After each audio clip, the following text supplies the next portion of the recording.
그 땅에 기근이 심하고 그들이 애굽에서 가져온 곡식을 다 먹음에 그 아버지가 그들에게 이르되 다시 가서 우리를 위하여 양식을 조금 사오라. 유다가 아버지에게 말하여 이르되 그 사람이 우리에게 엄히 경고하여 이르되 너희 아우가 너희와 함께 오지 아니하면 너희가 내 얼굴을 보지 못하리라 하였으니 아버지께서 우리 아우를 우리와 함께 보내시면 우리가 내려가서 아버지를 위하여 양식을 사려니와 아버지께서 만일 그를 보내지 아니하시면 우리는 내려가지 아니하리니 그 사람이 우리에게 말하기를 너희의 아우가 너희와 함께 오지 아니하면 너희가 내 얼굴을 보지 못하리라 하였음이니이다. 너희가 어찌하여 너희에게 또 다른 아우가 있다고 그 사람에게 말하여 나를 괴롭게 하였느냐? 그 사람이 우리와 우리의 친족에 대하여 자세히 질문하여 이르기를 너희 아버지가 아직 살아계시느냐 너희에게 아우가 있느냐 하기로 그 묻는 말에 따라 그에게 대답한 것이니 그가 너희의 아우를 데리고 내려오라 할 줄을 우리가 어찌 알았으리이까? 유다가 그의 아버지 이스라엘에게 이르되 저 아이를 나와 함께 보내시면 우리가 곧 가리니 그러면 우리와 아버지와 우리 어린 아이들이 다 살고 죽지 아니하리이다. 내가 그를 위하여 담보가 되오리니 아버지께서 내 손에서 그를 찾으소서. 내가 만일 그를 아버지께 데려다가 아버지 앞에 두지 아니하면 내가 영원히 죄를 지리이다. 우리가 지체하지 아니하였더라면 벌써 2번 갔다 왔으리이다. 우리는 계속해서 모든 악을 선으로 바꾸시는 하나님의 역사를 배우고 있습니다. 이제 8월 말이면 요셉 시리즈가 끝나게 됩니다. 그래서 우리가 계속되는 요셉 이야기를 나누기 전에 반드시 요셉의 이야기를 이해하기 위해서 필요한 용서에 대한 그러한 시간을 좀 갖고자 합니다. 그래서 오늘은 요셉 이야기가 아닌 잠시 좀 보충 해설 차원으로 용서의 주제를 다루고자 합니다. 그 주제가 왜 중요하냐면 여러분 우리가 창세기 하면은 가장 중요한 사건이 무엇인지는 다 압니다. 천지창조지요. 성경 전체를 소개하는 중심 주제가 바로 창조주이신 하나님입니다. 태초에 하나님이 천지를 창조하시니라. 기독교는 이 선언으로 시작이 됩니다. 이 천지 창조 사건이 굉장히 중요한 것을 우리가 알지만 그러나 창조를 다루는 장은 1장, 2장 총 2장에 불과합니다. 반면에 우리가 그렇게 중요하지 않다고 생각하는 이 용서라는 주제를 다루는 장은 창세기 42장부터 50장까지입니다.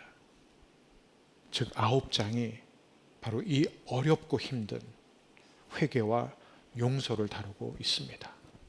그만큼 우리의 삶, 우리의 신앙에 있어서 어쩌면 우리가 지금 처해 있는 현실 속에서 굉장히 중요하고 필요한 말씀이 아닐까 생각이 됩니다. 용서에 대해서 우리 믿는 사람들조차도 명확한 이해를 갖지 못할 때가 있습니다. 무엇이 용서인가? 일반인들 사이에서도 용서에 대하여서 적지 않은 혼란이 지속되고 있습니다. C.S. 루이스는 이런 말을 했죠. 모든 사람은 용서를 아름답게 여긴다. 하지만 누군가를 용서해야 하는 순간이 오면 용서는 그 아름다움을 상실한다. 사실 오늘 그냥 우리가 용서에 대해서 말할 때 용서라는 단어 자체가 참 감동적입니다. 은혜입니다. 그런데 우리가 정말 누군가를 용서해야 되는 때가 오면은 용서만큼 정말 부담스럽고 거북스러운 단어가 없습니다. 피하고 싶은 주제죠. 그러므로 우리는 하나님이 원하시는 용서가 무엇인가, 성경이 말하는 참된 용서가 무엇인지를 먼저 배워야 합니다. 9.11 테러 사건이 일어났을 때 저는 버스턴에서 공부를 하면서 주말마다 뉴욕으로 내려가서 사역을 했습니다. 버스턴에서 출발한 비행기가 이 세계 무역센터에 충돌하면서 온 세상이 경악하게 되었죠. 그때 이 테러에 의해서 가족을 잃은 유가족들의 슬픈 사연들이 공개되고 또 그 사람들이 여러 방송에서 나와서 인터뷰하는 장면들을 여러 번 보게 되었습니다. 사랑하는 딸을 잃은 한 아버지는 이를 갈면서 나는 절대로 저 테러범들을 용서하지 못할 것입니다. 나는 저 테러를 일으킨 사람들의 살아있는 가족도 고통당하기를 원합니다. 10년 뒤에 그 같은 아버지가 또 다시 인터뷰하는 장면을 우연히 보게 됐습니다. 나는 아직도 그들을 용서하지 못했습니다. 그리고 영원히 그들을 용서하지 않을 것입니다.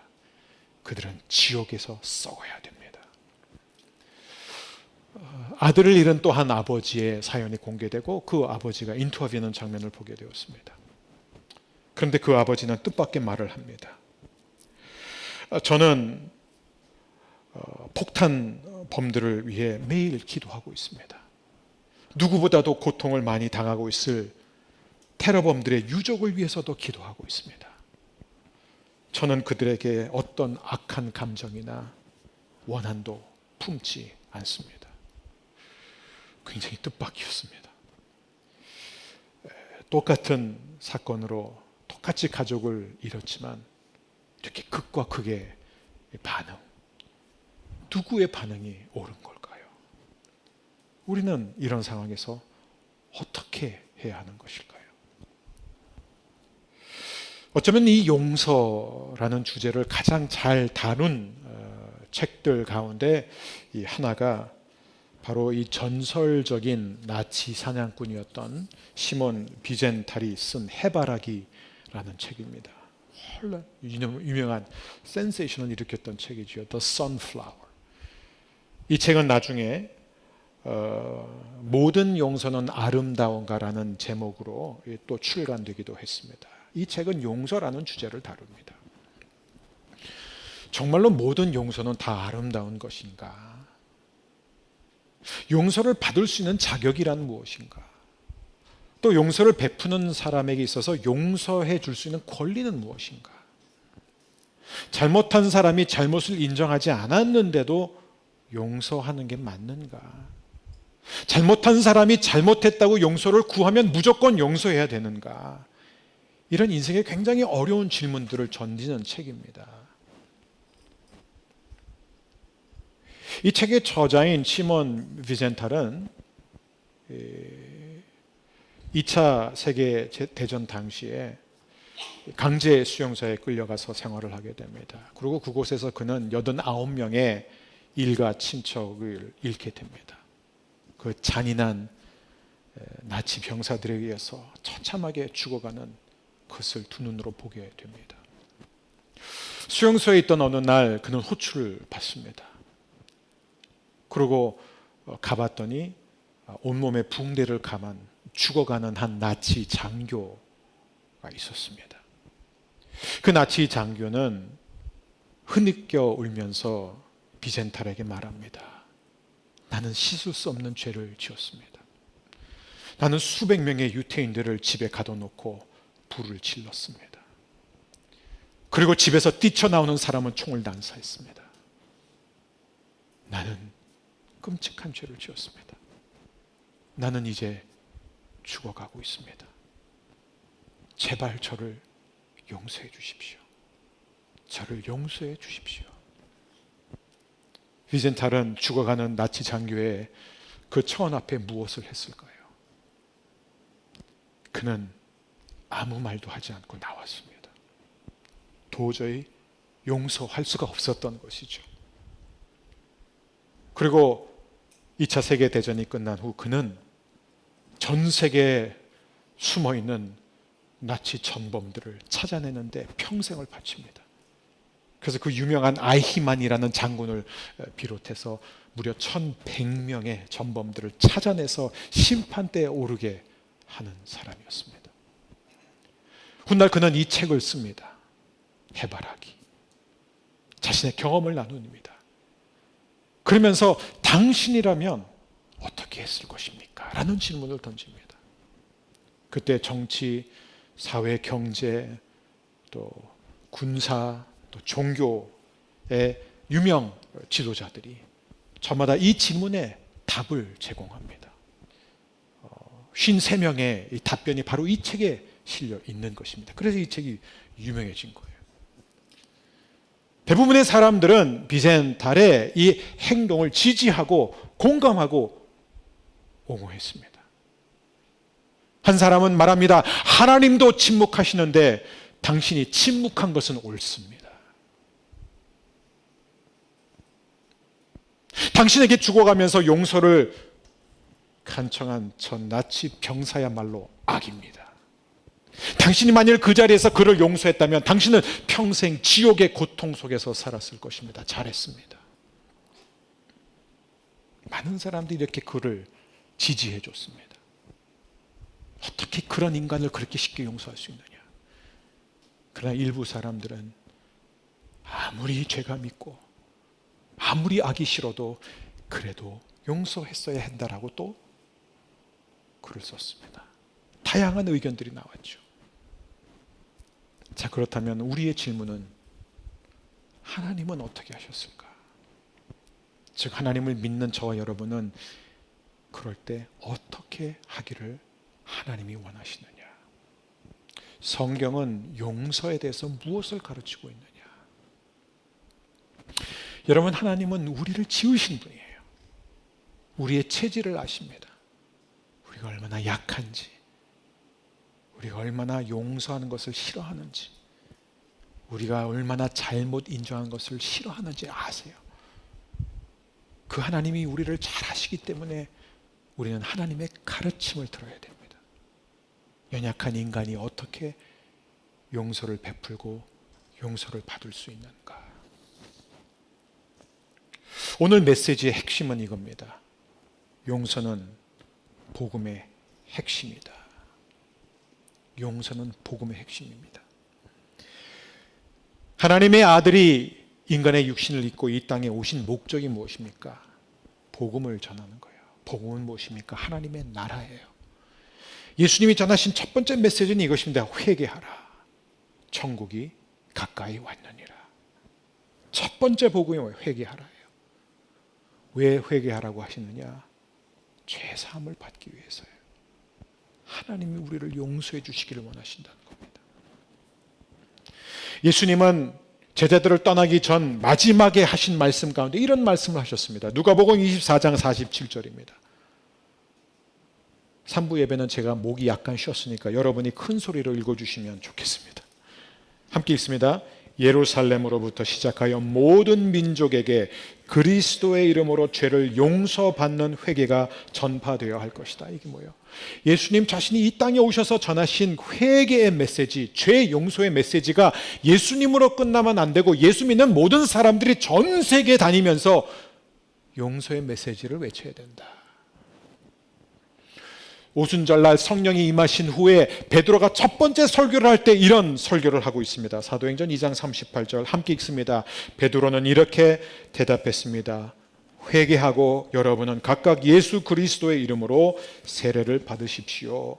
그러면 여러분의 죄는 용서받을 것이며 성령을 선물로 받게 될 것입니다. 또 며칠 뒤에 베드로는 다시 설교를 합니다. 사도행전 3장 19절입니다. 그러므로 여러분은 회개하고 하나님께 돌아오십시오. 그리하면 여러분의 죄는 씻음 받을 것입니다. 자, 여기까지 한 가지 아주 분명한 게 있습니다. 용서는 반드시 회개가 이루어져야만 가능하다는 거예요. 어떤 경우에도 회개하지 않으면 용서받을 수 없다. 세상에 회개 없는 용서는 없습니다. 예수님 자신도 분명히 말씀하시죠. 누가복음 13장 3절 너희도 회개하지 않으면 다 그와 같이 망할 것이다. 한 사람도 예외가 없다는 거예요. 이런 용서의 중요성은 우리 교회 안에 성도들 간에도 너무나 중요합니다. 사도 바울은 에베소서 4장 32절에서 이렇게 말합니다. 서로 친절하게 대하고 불쌍히 여기며 하나님이 그리스도 안에서 여러분을 용서하신 것 같이 서로 용서하십시오. 저와 여러분은 서로 용서하도록 부름받았습니다. 왜 우리가 용서해야 됩니까? 여기서 용서에 사용되는 단어는 하리조마이라는 단어예요. 하리조마이. 이 하리조마이가, 이 카리스가 어디서 나오냐? 은혜라는 뜻이에요. 은혜. 여러분, 용서라는 건 뭐예요? 은혜를 베푸는 겁니다. 여러분, 하나님이 우리에게 은혜를 베푸지 않았다면 우리는 용서받지 못했습니다. 하나님이 우리를 용서해 주신 것처럼 우리도 용서를 하려면 우리는 하나님의 은혜가 필요합니다. 용서는 은혜예요. 누가복음 17장 3절 4절, 내 형제가 죄를 짓거든 꾸짖고 회개하거든 용서해 주어라. 그가 하루 7번이나 내게 죄를 짓고 그때마다 와서 잘못했다고 빌면 용서해 주어라. 하루에 7번 잘못을 하고 그때마다 와서 미안해요, 잘못했어요, 용서해 주세요 하면 어떡하라고요? 용서해 주라는 거예요. 여러분, 우리가 이 말씀대로 실천하는 사람이 과연 몇 명 있습니까? 이 말씀대로 사는 부모는 과연 몇 명 있습니까? 여러분, 복음서에서 가장 자주 사용되는 용서에 관련된 단어는 아피에미라는 단어예요. 아피에미. 저를 한번 중요한 단어. 아피에미. 예, 아피에미. 이 아피에미를 계속 빠른 속도로 반복하면 방언이 임할 수도 있습니다. 아피에미. 중요한 단어. 이 의미는 뭐냐면은 놓아주다, 풀어주다, 허락하다, 보내다, 면제하다, 포기하다, 이런 의미를 갖고 있어요. 이게 용서라는 거예요. 영어의 forgive라는 단어가 forgive. forgive라는 이 영어 사전을 보게 되면 이런 뜻이 있습니다. To give up, to cease to harbor resentment. 미워하는 마음, 섭섭한 마음, 이런 마음을 더 이상 품지 않겠다고 하는 거예요. 그 다음에 to pardon, 봐주는 거예요. 없었던 걸로 해주는 겁니다. 자, 우리가 이 사전적인 의미와 아피에이미를 보게 되면 우리가 무엇을 짐작할 수 있냐면 용서에는 두 가지 측면이 있다는 거예요. 단어는 하나예요, 용서. 그러나 용서는 두 가지 측면이 있다는 거예요. 첫 번째는 뭐냐면 내적인 용서예요. 내가 내면으로 풀고 놓아주는 거예요. 그리고 또 하나는 뭐냐면 외적인 용서예요. 그게 내가 뭐예요? 공식적으로, 외면적으로 풀고 놓아주는 것입니다. 이게 용서의 두 가지 면입니다. 여러분, 우리가 왜 이 두 가지 면을 반드시 이해해야 되냐면 성경이 이 두 가지를 가르치고 있기 때문이에요. 자, 우리가 한번 자세히 보겠습니다. 마가복음 11장 25절, 우리 현대인의 성경으로 그 의미를 잘 생각하고 읽겠습니다. 너희가 서서 기도할 때 어떤 사람과 서로 마음 상한 일이 있거든 용서해 주어라. 그러면 하늘에 계신 너희 아버지께서도 너희 잘못을 용서해 주실 것이다. 여러분, 이 말씀 되게 중요합니다. 우리가 지금 여기 앉아서 예배하고 있습니다.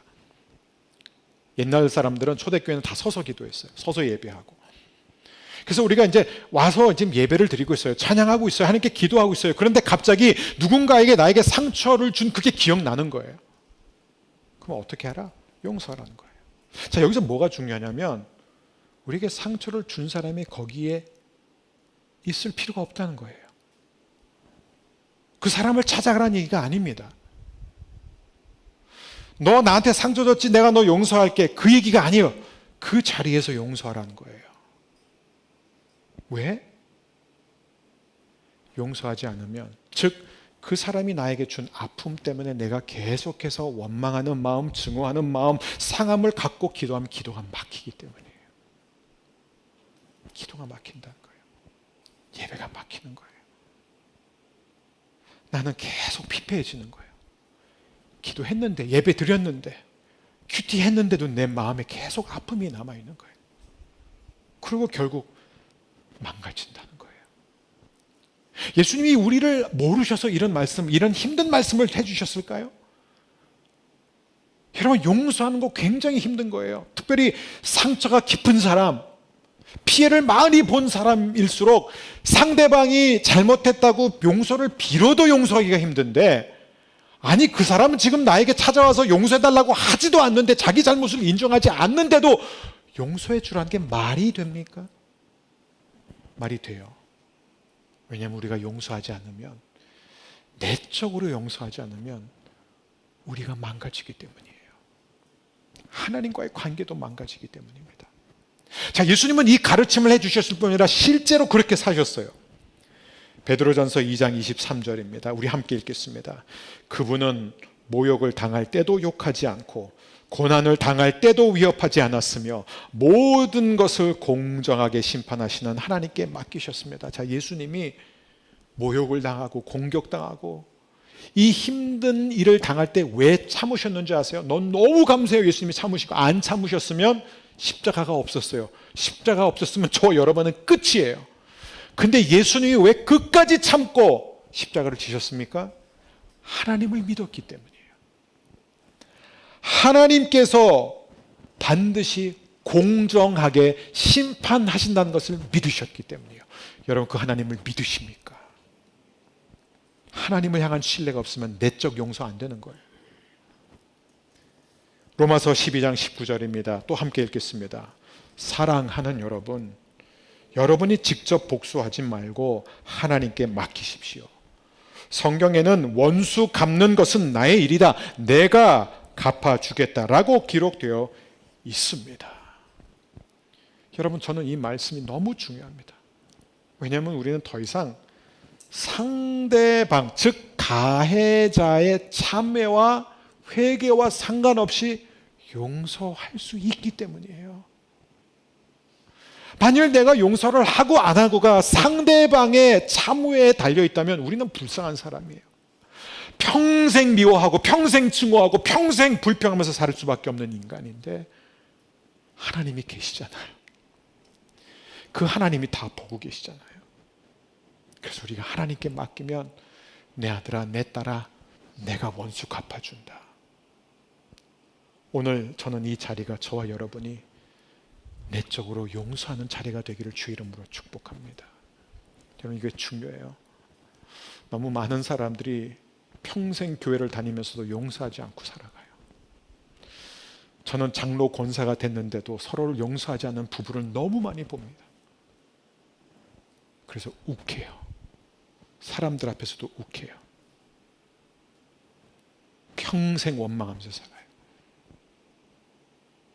한 번도 눈물 흘리면서 잘못했다고 인정한 적도 없어요. 용서를 구한 적도 없어요. 용서를 베푼 적도 없어요.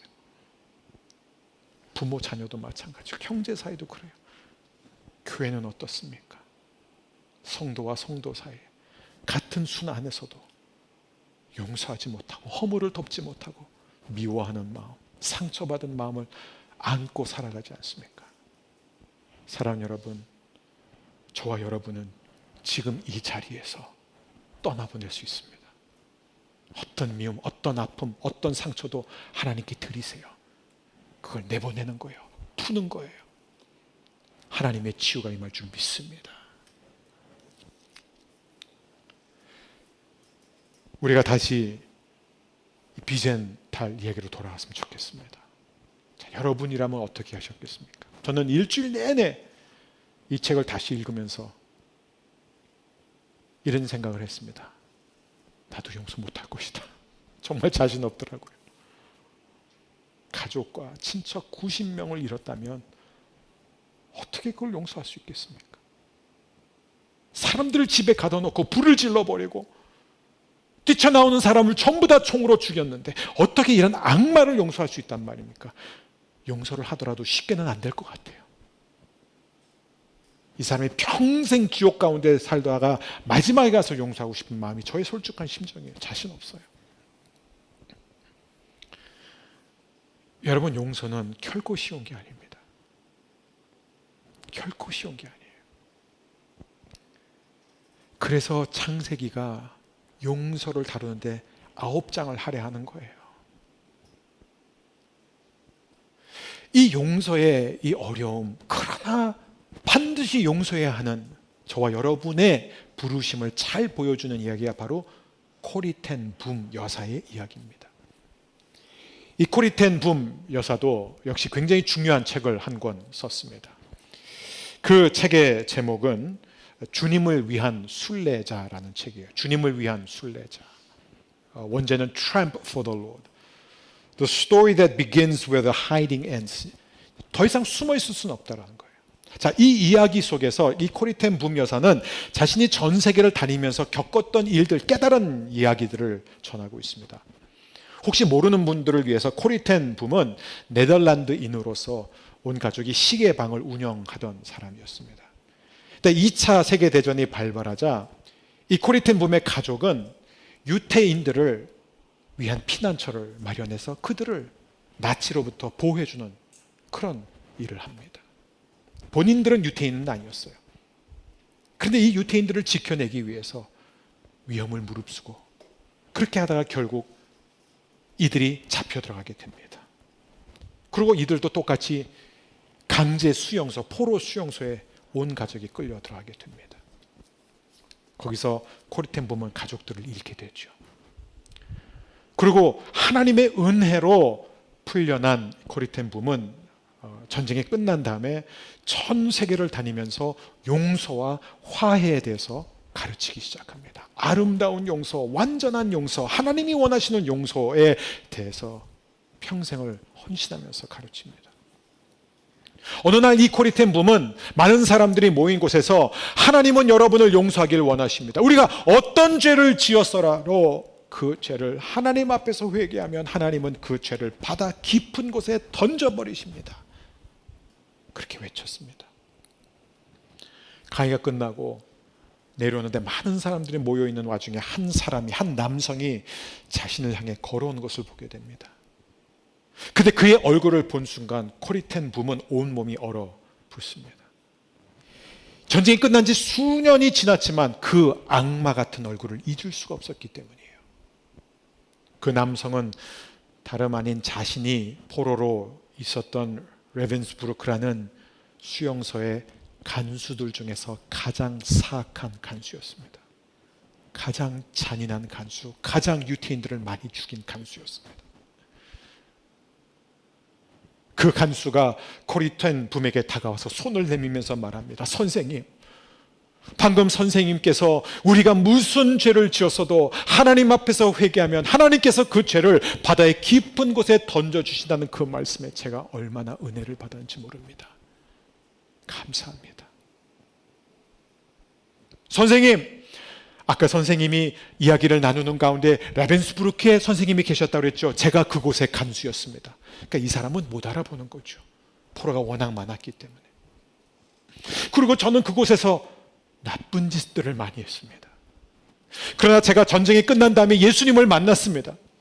그리고 예수님 앞에 회개했습니다. 그리고 예수님은 저의 죄를 다 용서해 주셨습니다. 제가 이미 하나님으로부터 용서받았다는 것은 잘 알지만 그래도 제가 선생님으로부터 직접 용서받았다는 얘기를 듣고 싶습니다. 선생님, 저를 용서해 주시겠습니까? 코리텐 붐은 그 순간에 피가 거꾸로 치솟기 시작했습니다. 자신의 사랑하는 여동생 베tsi가 얼마나 처참하게 죽어갔는지, 그리고 그 죽음에 가담했던 이 사람 떨쳐버릴 수가 없었던 거예요. 어떻게 이렇게 악한 인간이 한 번 용서를 구한다고 그렇게 쉽게 용서할 수 있는가?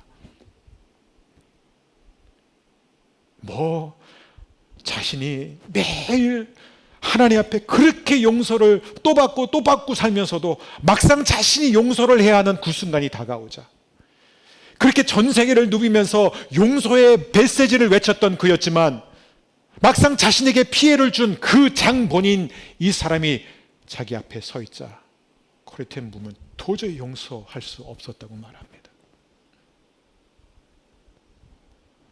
그러나 동시에 이 코리텐 붐은 자신에게 선택권이 없다는 것도 알았어요. 우리가 우리에게 죄 지은 자를 사하여 준 것 같이 우리의 죄를 사하여 주옵소서. 주기도문의 5번째 청원. 그런데 그 뒤에 굉장히 중요한 말씀이 또 하나 나오죠.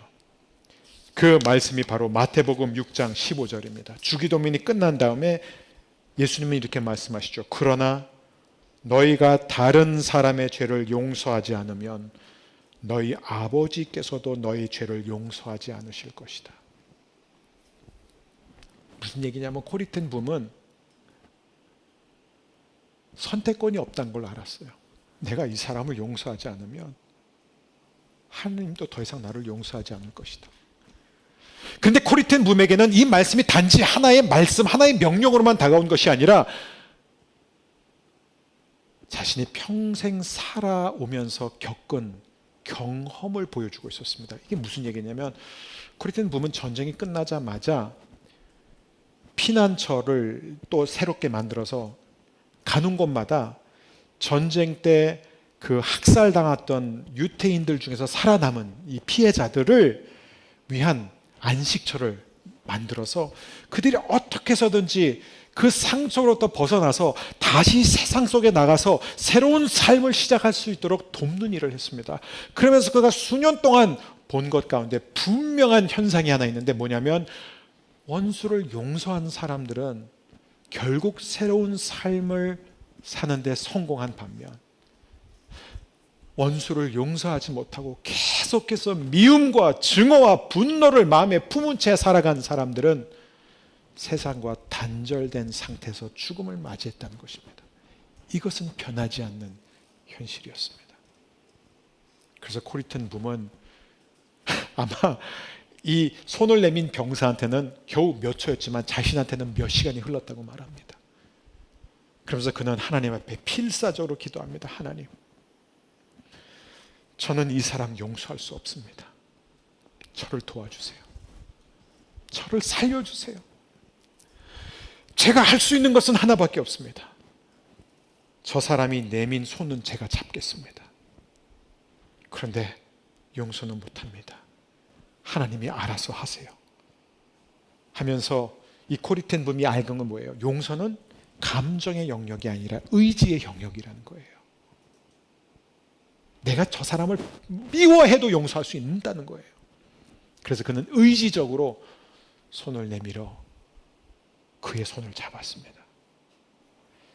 그런데 그 순간 어떤 강력한 전류가 어깨에서부터 손까지 흘러가면서 마치 어떤 강력한 것에 의해서 감전된 것처럼 그 사람의 손을 잡는 순간 코리텐 붐은 온몸에 뜨거운 열기를 느끼기 시작합니다. 그러면서 자신도 모르게 그의 손을 잡는 순간 뜨거운 눈물을 흘리면서 내 형제예요. 나는 당신을 용서합니다. 내 마음을 다해 당신을 용서합니다. 라고 울기 시작하고 그 사람도 울기 시작합니다. 그러면서 코리텐 붐 여사는 이렇게 말합니다. 나는 한평생 이렇게 하나님의 사랑을 강력하게 경험한 적이 없었습니다. 여러분, 이 여인의 이야기는 오늘 저와 여러분에게 용서라는 것이 얼마나 어려운 것인지를 일깨워 줍니다. 용서를 구하는 사람에게도 진짜 용서하는 것은 굉장히 어려운 것입니다. 저는 하나님께서 오늘 이 말씀을 통해 저와 여러분에게 용서의 용기, 용서의 은혜를 부어주시기를 원합니다. 근데 그 용서의 은혜를 받으려면 우리가 먼저 내적인 용서를 해야 됩니다. 오늘 말씀을 정리할게요. 누군가가 우리에게 잘못했어요. 누군가가 우리에게 큰 피해를 입혔습니다. 우리는 당연히 원수 갖고 싶죠. 직접 보복을 못하더라도 절대 용서하고 싶은 마음이 없겠죠. 그때 우리는 선택해야 돼요. 나는 용서할 것인가? 용서하지 않을 것인가? 이럴 때 우리는 반드시 두 가지를 생각해야 됩니다. 첫 번째, 이 사람이 나에게 용서를 구하지 않아도 나는 내적으로 그를 용서할 것인가? 여러분, 이것은 다름 아닌 우리 자신이 망가지지 않기 위해서 상대방의 의사와 상관없이 우리가 하나님 앞에서 할 수 있는 것이에요. 그것은 상대방이 언젠가 자신의 잘못을 뉘우치고 우리에게 찾아와서 눈물로 사죄를 할 때 용서할 마음의 준비를 하는 것입니다. 여러분, 우리가 살고 있는 이 현실은요, 우리에게 잘못을 하고도 자기의 잘못을 인정하지 않는 사람들로 가득합니다. 우리는 계속 억울한 일을 당해요.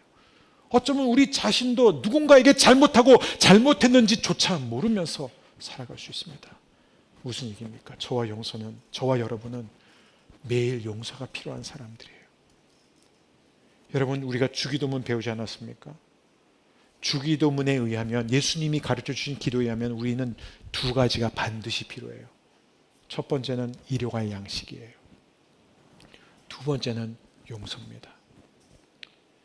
여러분, 한 끼 굶으면 티가 날까요, 안 날까요? 본인이 알까요, 모를까요? 알죠. 하루 세 끼 굶으면 내가 오늘 밥을 먹었나 안 먹었나 이럴까요? 그럼 비정상이죠. 하루를 굶으면 배고프고 금방 느낄 수 있어요. 여러분, 용서는 어떻습니까? 똑같아요. 우리는 용서를 받지 않으면 살 수 없는 사람들이에요. 우리는 용서를 베풀지 않으면 살 수 없는 사람들입니다. 하루도. 사랑하는 여러분 안에 있는, 내면에 있는 내 자신도 모르는 상처와 아픔이 오늘 예수님의 십자가의 보혈로 깨끗이 씻어지기를 주의 이름으로 축원합니다. 마틴 루터는 이런 얘기를 했습니다. 세상에는 두 가지 죄가 있다. 하나는 고백한 죄고 또 하나는 고백하지 않은 죄다. 전자는 반드시 용서받아야 하지만 후자는 절대 용서받아서는 안 된다. 죄를 죄로 인정하지 않았기 때문이다. 여러분 기억하십시오. 우리 하나님은 어떤 분이냐? 여러분이 100번 죄를 지어도 하나님 앞에 용서를 구하면 용서해 주시는 분입니다. 하나님이 우리를 용서해 주시면 우리가 돌아서서 또 그 죄를 지을 것을 알면서도 용서해 주시는 분입니다. 자, 이제 우리가 다음 주에 하나님이 요셉과 형들을 통해서 어떻게 참된 용서에 이르게 하는지를 우리는 배울 것입니다. 여러분, 요셉은 이미 오래전에 형들을 용서했어요. 그게 바로 내적 용서예요. 형들은 사과한 적 없어요, 아직. 형들은 어떤 생각을 갖고 있는지도 요셉은 몰라요. 왜? 만난 적이 없으니까. 근데 요셉이 언제 용서했냐? 애굽에 왔을 때. 그가 형들을 내면으로 용서했다는 것을 어떻게 할 수 있습니까? 그는 하나님을 사랑했고 하나님을 의지했고 하나님과 동행함으로 말미암아 가는 곳마다 승리했습니다. 그래서 그는 총리의 자리까지 올라 있었던 거예요.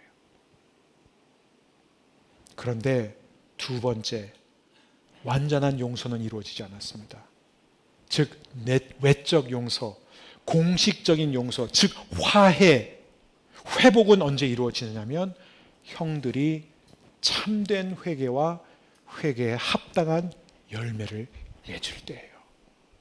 그래서 우리는 이제 형들이 회개에 합당한 열매를 맺는 과정을 함께 보면서 하나님께서 어떻게 한 가족을 치유하시고 그 가족을 통해서 한 위대한 민족이 되게 하시고 그 민족에서 예수님이 태어나게 함으로 온 인류를 구원해 주시는지 계속 배우겠습니다. 한 주 동안 저와 여러분이 용서에 대해서 다시 한번 생각하면서 내적으로 용서하지 못하고 풀지 못하고 떠나보내지 못한 그 모든 것들을 하나님께 드리는 한 주가 되기를 주의 이름으로 축복합니다.